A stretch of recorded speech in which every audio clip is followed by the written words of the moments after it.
اس سال اعداد و شمار کے مطابق 5 وفاق ہیں، وفاق ہائے مدارس، دیوبندی مکتب فکر کا، بریلوی مکتب فکر کا، جماعت اسلامی مکتب فکر کا، اہل حدیث کا، اس طرح ان وفاق ہا کے ساتھ، ان تنظیمات مدارس کے ساتھ جو مدارس ہیں نا اٹیچ متعلق، وہاں سے اس سال جن طلباء نے حفاظ نے سند لی ہے ان کی تعداد ہے صرف پاکستان میں 78,541۔ یہ صرف ان طلباء کی تعداد ہے جو ان مدارس کے ساتھ متعلق ہیں، وہاں سے سند لیا جو وفاق کے ساتھ متعلق ہے۔ اور کتنے ہی ایسے مدارس ہیں جو کسی وفاق کے ساتھ متعلق نہیں ہیں، اور کتنے ہی ایسے اللہ کے بندے ہیں جو چپ چپیتے نسلوں کو سنوار رہے ہیں، ان کے سینے کے اندر قرآن پاک کا جو ہے حفظ اتار رہے ہیں، قرآن پاک کا علم اتار رہے ہیں۔ کتنی ایسی خوش قسمت بچیاں ہیں جو گھروں کی تنہائی میں بیٹھ کر قرآن پاک کو حفظ کر رہی ہیں۔ وہ یورپ، وہ انگریز، وہ استعمار جس نے تسلط قائم کیا بر صغیر پر اور مشنریاں لے کر آیا عیسائیت کو پھیلانے کے لیے، اسلام کو مٹانے کے لیے، شکوک و شبہات پھیلائے گے، ہر شہر کے اندر مرکزی مقامات پر بڑی بڑی جائیدادیں زمینیں دے کر گرجا گھر بنوائے گے۔ آج اس یورپ کے اندر 10,000 سے زیادہ گرجے جو ہیں مسجدوں کے اندر تبدیل ہو چکے ہیں۔ آج آتے ہیں لوگ مولوی صاحب کے پاس، مولوی صاحب تعویذ کر دیں، گھر میں اتفاق نہیں، اولاد نافرمان ہو چکی ہے، رزق میں برکت نہیں رہی، کاروبار ختم ہو رہا ہے، اپنی ہی چھت کے نیچے خوف محسوس ہوتا ہے، گھر سے باہر نکلتے ہیں تو ہال سے اٹھتے ہیں، بابا مولوی کے تعویذ سے کچھ نہیں ہوگا، اس لیے کہ سونے نبی نے ارشاد فرمایا تھا ویران ہے وہ گھر جس گھر کے اندر کتاب اللہ کی تلاوت نہیں ہوتی، اور بیاباں ہے وہ سینہ جس سینے میں قرآن پاک کا کچھ حصہ بھی محفوظ نہیں۔ اور سونے نبی نے فرمایا تھا لوگوں اپنے گھروں میں سورہ بقرہ کی یعنی قرآن پاک کی تلاوت کیا کرو، اپنے گھروں کو قبرستان نہ بننے دو، یعنی وہ گھر جہاں کتاب اللہ کی تلاوت نہیں ہوتی، قبرستان کی ہولناکیاں ان گھروں میں در آتی۔ ہم نے قرآن پاک سے بے تعلقی اختیار کر لی ہے مسلمان ہونے کے باوجود، اور وہ مسلمان کاہے کا جس کا تعلق قرآن پاک سے کٹ جائے۔ ہم بیٹی کو رخصت کرتے ہیں قرآن پاک کے سائے میں، اس کے سر کے اوپر قرآن پاک رکھتے ہیں، اور یہ بھی ہو کہ ہم قرآن پاک کو جس طرح گھر کا سامان دیتے ہیں، برتن دیتے ہیں، فرنیچر دیتے ہیں، ملبوسات دیتے ہیں، زیورات دیتے ہیں، بہت کیا تو قرآن پاک کا ایک نسخہ بھی دے دیا، اور وہ بھلی مانس قرآن پاک کا نسخہ لے جا کر اپنے گھر میں کسی اونچی جگہ پہ رکھ دیتی ہے جہاں گلی کی گرد و غبار تو معاذ اللہ پہنچتی ہے، لیکن گھر میں سے کسی کا ہاتھ نہیں پہنچتا۔ میں یہ عرض کرنا چاہتا ہوں آپ دیں قرآن پاک، لیکن اس بھاگ بھری کو، اس نصیبوں والی کو قرآن پاک پڑھنا بھی تو سکھائیں، وہ قرآن پاک پڑھنا بھی تو جانے۔ آج ہی عصر کے بعد ہمارے بھائی عزیزم قاری نوید الحسن صاحب نے بچیوں کے ایک مدرسے کا افتتاح کیا ہے۔ میں نے وہاں بھی یہ عرض کیا تھا کہ یہ دور تقاضا کرتا ہے، تقاضا نہیں کرتا۔ آج فرض ہے کہ اپنی بچیوں کو دین کی تعلیم دلوائی جائے، فرض ہے، اس لیے کہ اسلام دشمن سب سے بڑا حملہ ہمارے آئلی نظام، ہمارے خاندانی نظام کے اوپر کر رہے۔ ہم نہیں سمجھے، وہ جانتے ہیں کہ اگر ایک بچی دین کی عالمہ بن گئی، دین کی تعلیم اس نے حاصل کر لی، تو وہ ایک اچھی ماں بنے گی، اور ایک ماں ہے جو نسلوں کی تربیت کرتی ہے۔ اسلام نے، اللہ اور اس کے رسول نے مرد اور عورت کے درمیان ذمہ داریاں تقسیم کی۔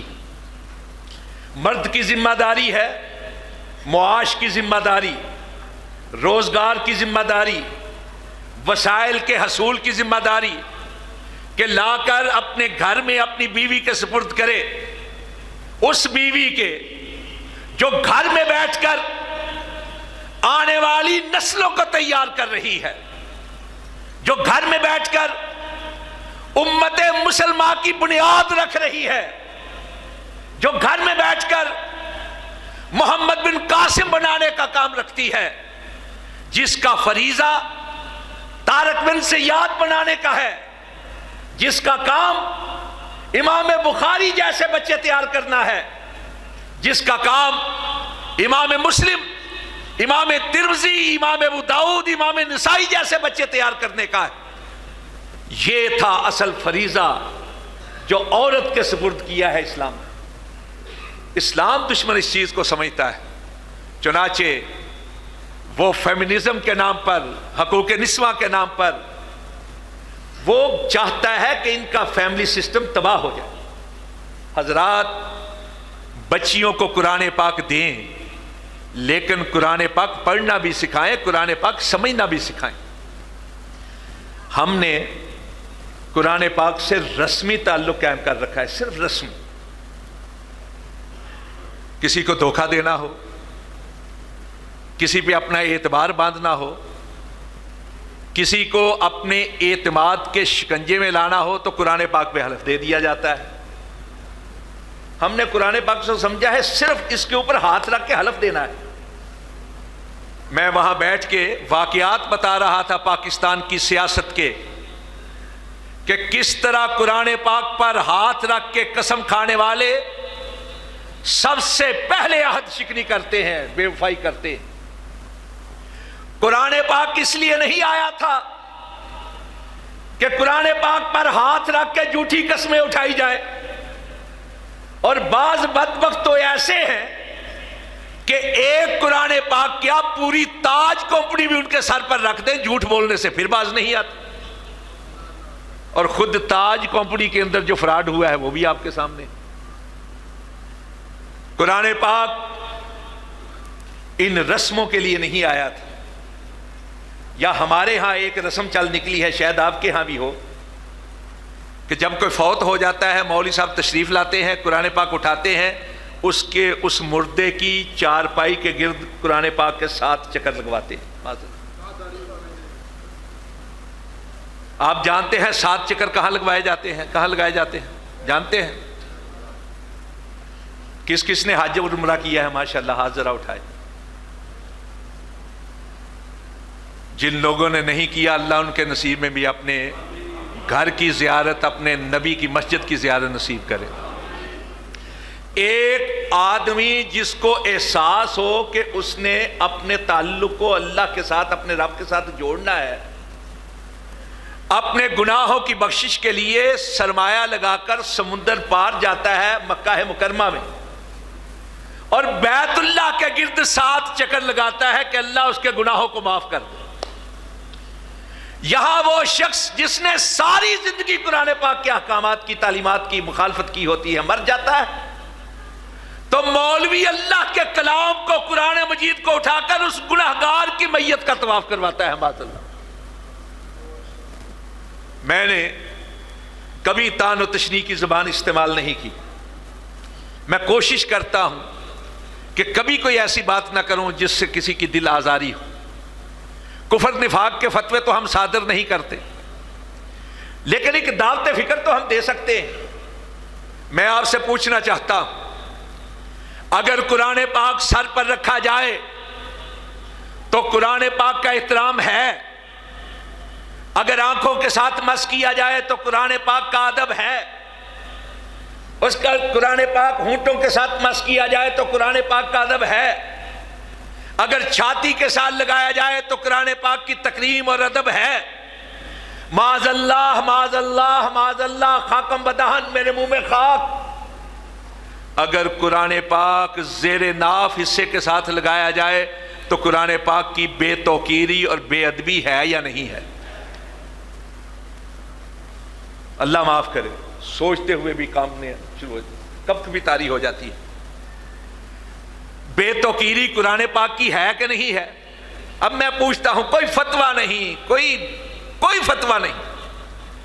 وہ چادر جس پر چاروں کل لکھے ہوئے ہوتے ہیں، وہ چادر جس پر سورہ یاسین لکھی ہوتی ہے، وہ چادر جس پر سورہ کاف لکھی ہے، آیت الکرسی لکھی ہے، یعنی وہ چادر جس پر قرآن پاک لکھا ہے، جب آپ مردے کے اوپر ڈالتے ہیں تو مردے کے وجود کے کس کس حصے کو نہیں چھو رہا ہوتا قرآن پاک؟ کبھی سوچا ہے؟ کبھی سوچا ہے؟ قرآن پاک ان رسموں کے لیے نہیں آیا تھا۔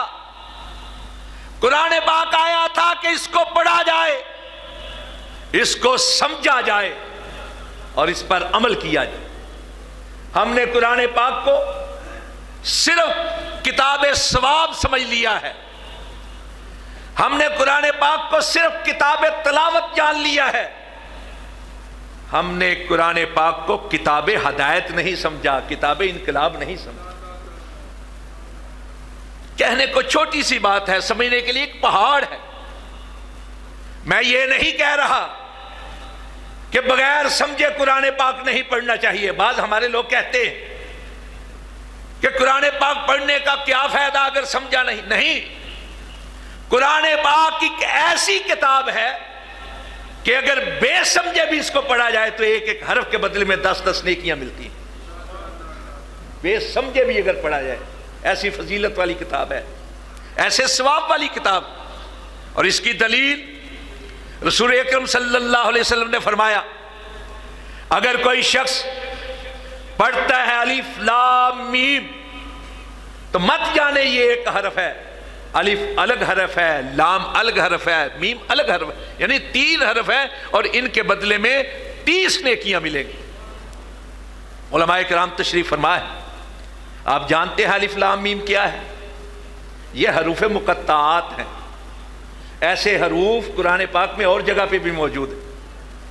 الف لام را، ہا میم عین سین قاف، کاف ہا یا عین صاد، یہ حروف مقطعات، وہ حروف جو الگ الگ کر کے پڑھے جاتے ہیں، اور یہ وہ حروف ہے کہ جن کا ترجمہ، جن کا معنی، جن کا مطلب دنیا میں کوئی نہیں جانتا۔ اللہ عالم بمرادہ، سوائے رب کے کوئی ان کا معنی نہیں جانتا۔ اللہ کے نبی نے قرآن پاک کے ثواب کے لیے ان حروف کی مثال دی۔ تو کیا مطلب ہے؟ یہی مطلب ہے کہ اگر بے سمجھے بھی کوئی قرآن پاک پڑھتا ہے تو ایک ایک حرف کے بدلے میں 10 نیکیاں ملتی ہیں۔ یہ بچے جو ہمارا مستقبل ہے، ہماری قوم کا مستقبل ہے، اور سب سے بڑھ کر یہ کہ والدین کا مستقبل ہے، یہ بچے ہیں کہ ایک ایک دن میں کتنی کتنی سب کی یاد کریں گے، کتنی کتنی منزل پڑھیں گے۔ بڑے سے بڑا کیلکولیٹر لے کر بیٹھ جائے تو ان کے پڑے ہوئے ثواب کا آپ اندازہ نہیں لگا سکتے، اتنا زیادہ ثواب ملے گا۔ اور صرف ان کو نہیں ملے گا، ان کے والدین کو بھی ملے گا۔ من جہز غازیا فقد غزا، جو کسی عام شخص کی دین کے معاملے میں مدد کرتا ہے وہ اسی کے حکم میں ہوتا ہے، الدال علی الخیر کفاعلہ۔ اور جو بچے جو ہیں یہ تو والدین کا صدقہ جاریہ ہے۔ والدین یہ سوچے کہ کوئی تو ہو کہ ہم دنیا سے جائیں تو ہمارے لیے بخشش کا باعث بنے۔ یہ بچے ہیں جو والدین کے لیے بخشش کا باعث بنے۔ اولاد کی دعا سب سے زیادہ قبول ہوتی ہے والدین کے لیے، لیکن اولاد اگر دعا نہ بھی کرے، اللہ وہ وقت نہ لائے کہ اولاد دعا نہ کرے، لیکن نہ بھی کرے، تب بھی اولاد جو نیکی کا کام کرے گی آٹومیٹیکلی طور پر اس کا ثواب والدین کو پہنچے اور صرف یہی نہیں، ایک اعزاز بھی ہے ان والدین کے لیے جنہوں نے اپنے بچوں کو قرآن پاک کی دولت سے مالا مال کیا ہے۔ سونے نبی نے ارشاد فرمایا قیامت کے روز قرآن پاک کے حفاظ کے والدین دور ہی سے پہچانے جائیں گے، اللہ ان کو ایسا تاج پہنائے گا جن کا ایک ایک موتی سورج سے بڑھ کر روشن ہوگا۔ یہ بہت زیادہ ثواب ہے، بہت زیادہ ثواب۔ یہ جو بچے ہیں ان کو بچہ نہ جانے، یہ جو بچے ہیں ان کو بچہ نہ جانے، ان کی عمر کم ضرور ہے لیکن ان کا مرتبہ بہت بلند ہے، ان کا مرتبہ بہت بلند ہے کہ سونے نبی نے ارشاد فرمایا تھا خیرکم من تعلم القرآن وعلمہ، لوگو بہترین مال و دولت کی کثرت والا نہیں، بہترین جائیداد کی بہتات والا بھی نہیں، بہترین اقتدار والا بھی نہیں، اختیارات والا بھی نہیں، بہترین اگر اس کائنات کے اندر ہے تو وہ ہے جو قرآن پاک کی تعلیم حاصل کرتا ہے، لوگوں کو تعلیم دلاتا ہے، جو خود سیکھتا ہے لوگوں کو سکھاتا ہے، جو خود قرآن پاک پڑھتا ہے لوگوں کو پڑھاتا ہے، خود قرآن پاک کا علم حاصل کرتا ہے لوگوں کو علم دیتا ہے۔ اور صرف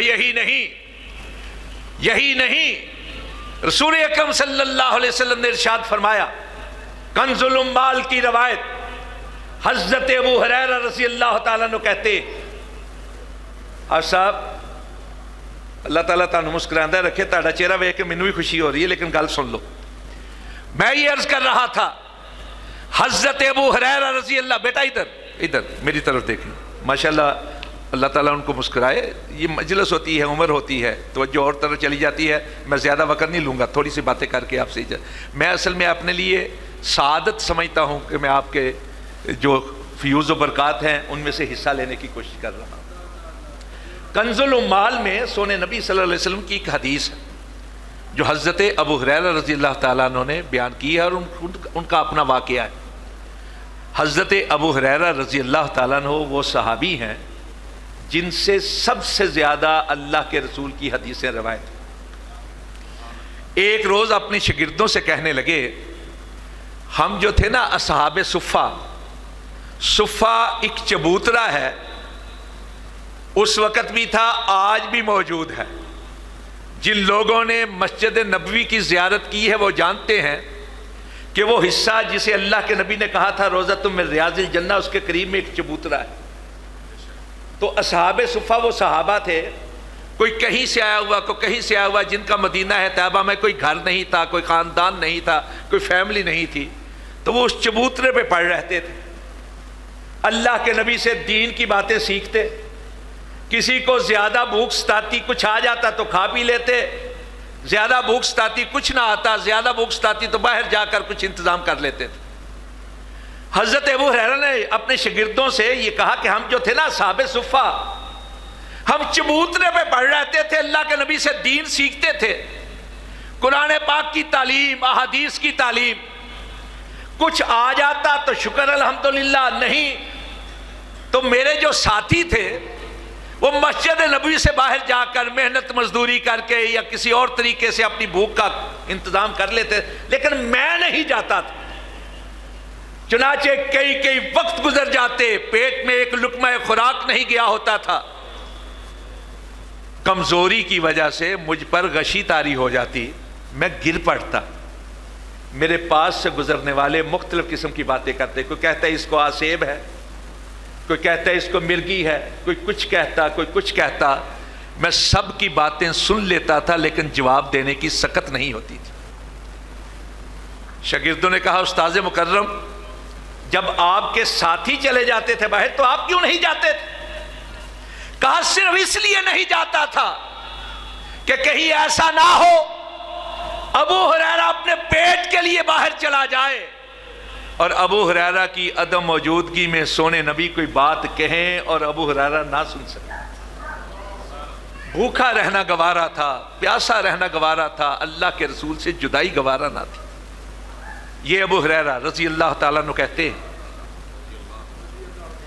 کہ ایک روز، یہ کنز الاموال کی حسن روایت، ایک روز سونے نبی نے مجھے کہا ابو ہریرہ مانگ کیا مانگتا ہے؟ مانگ کیا مانگتا ہے؟ میں اپنے رب سے مانگ کر تجھ کو دلوا دوں۔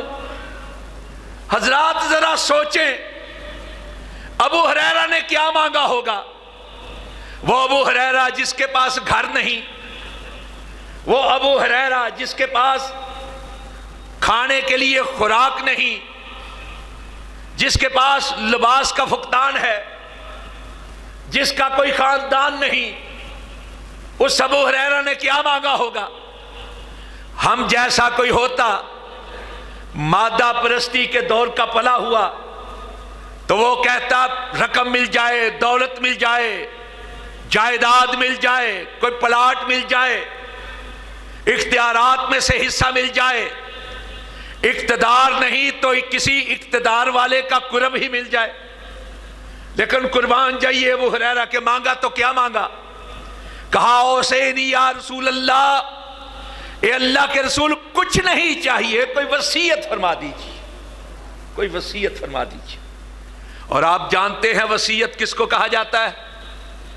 وصیت اس نصیحت کو کہا جاتا ہے، ان کلمات خیر کو کہا جاتا ہے، بھلائی کی ان باتوں کو کہا جاتا ہے وصیت، جو دنیا سے جانے والا اپنے ورثاء کی بہتری کے لیے کہہ جاتا ہے یا لکھوا جاتا ہے۔ تو کہا ابو ہریرہ نے اے اللہ کے رسول کوئی ایسی نصیحت فرمائیے، کوئی ایسی بات بتائیے کہ جب آپ ہم میں نہ ہو تب بھی ہمارے لیے فائدہ مند۔ تو سونے نبی نے ارشاد فرمایا یا ابا ہریرہ تعلم القرآن وعلمہ الناس۔ ابو ہریرہ پھر میری وصیت یہ ہے، قرآن پڑھ، لوگوں کو پڑھا، خود سیکھ، لوگوں کو سکھا، خود سمجھ، لوگوں کو سمجھا۔ وَإِن مُتَّ وَأَنْتَ عَلَى ذَلِكَ زَارَتِ الْمَلَائِكَةُ قَبْرَكَ كَمَا يُزَارُ الْبَيْتُ الْعَتِيقَ۔ ایسے میں قرآن پڑھتے پڑھاتے، سیکھتے سکھاتے، سمجھتے سمجھاتے اگر تیری موت واقع ہو جائے، میں تجھ کو خوشخبری دیتا ہوں کہ ہر روز 70,000 فرشتے تیری قبر پر آ کر تیری بخشش کی دعا کیا کریں۔ یہ 70,000 کا لفظ میں نے ڈالا ہے، ترجمے میں نہیں ہے۔ ترجمے میں ہے کہ اسی طرح فرشتے تیری قبر پر آیا کریں گے جس طرح بیت العتیق کا طواف کرتے۔ اور سونے نبی نے ارشاد فرمایا تھا کہ ایک دن میں 70,000 فرشتے طواف کرتے ہیں، بیت المعمور کا 70,000 فرشتے طواف کرتے ہیں، اور جس نے ایک بار طواف کر لیا قیامت تک پھر اس کی باری نہیں آنے۔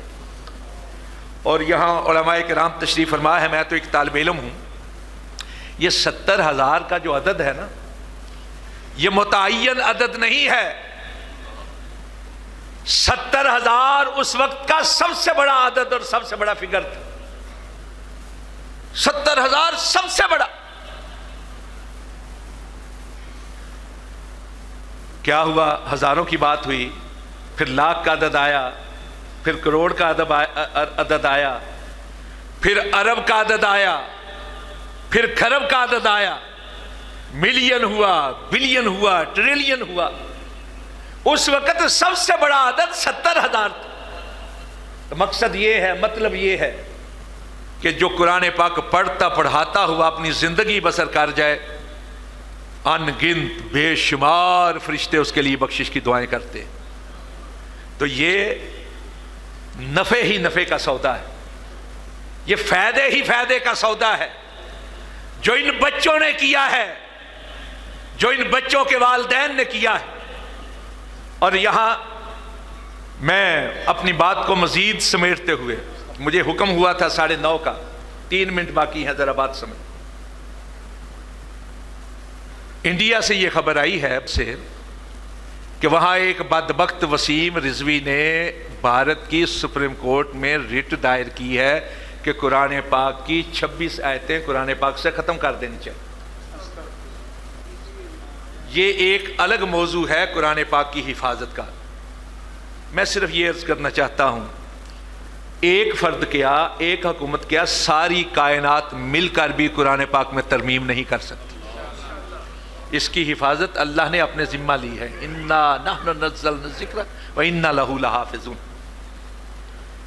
اس سال اعداد و شمار کے مطابق 5 وفاق ہیں، وفاق ہائے مدارس، دیوبندی مکتبہ فکر کا، بریلوی مکتبہ فکر کا، جماعت اسلامی مکتبہ فکر کا، اہل حدیث کا. اس طرح ان وفاق ہا کے ساتھ، ان تنظیمات مدارس کے ساتھ جو مدارس ہیں نا اٹیچ متعلق، وہاں سے اس سال جن طلباء نے حفاظ نے سند لی ہے ان کی تعداد ہے صرف پاکستان میں 78,541.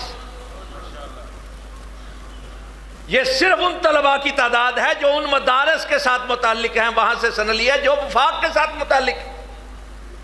اور کتنے ہی ایسے مدارس ہیں جو کسی وفاق کے ساتھ متعلق نہیں ہیں، اور کتنے ہی ایسے اللہ کے بندے ہیں جو چپ چپیتے نسلوں کو سنوار رہے ہیں، ان کے سینے کے اندر قرآن پاک کا جو ہے حفظ اتار رہے ہیں، قرآن پاک کا علم اتار رہے ہیں. کتنی ایسی خوش قسمت بچیاں ہیں جو گھروں کی تنہائی میں بیٹھ کر قرآن پاک کو حفظ کر رہی ہیں. وہ یورپ، وہ انگریز، وہ استعمار جس نے تسلط قائم کیا بر صغیر پر اور مشنریاں لے کر آیا عیسائیت کو پھیلانے کے لیے، اسلام کو مٹانے کے لیے، شکوک و شبہات پھیلائے گے. ہر شہر کے اندر مرکزی مقامات پر بڑی بڑی جائیدادیں زمینیں دے کر گرجا گھر بنوائے گے. آج اس یورپ کے اندر 10,000 سے زیادہ گرجے جو ہیں مسجدوں کے اندر تبدیل ہو چکے ہیں.